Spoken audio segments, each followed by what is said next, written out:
Once you're done with the sign-up process, all you have to do is make a deposit into your investment goal and we will do the rest. Remember, there are no minimum deposit amounts and you don't need to deposit your goal contribution amount. That's just a suggested amount based on your total goal and investment period. There are two ways to make a deposit: instant EFT or via your banking app. To make a deposit via instant EFT, select your goal, click on the deposit prompt, choose the instant EFT option. This is an online payment that will navigate you to our third-party payment provider. Input the amount you wish to deposit, edit your goal contribution.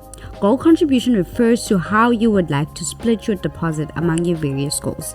Click on the plus or minus sign to edit. Choose your frequency and input your online banking details. Please note, if you bank with Capitec, you'll need to verify your account before you can make a deposit using this option. Now, to make a manual EFT deposit, click on the deposit prompt, select your goal, input the amount you wish to deposit, edit your goal contribution. Goal contribution refers to how you would like to split your deposit among your various goals. Click on the plus or minus sign to edit.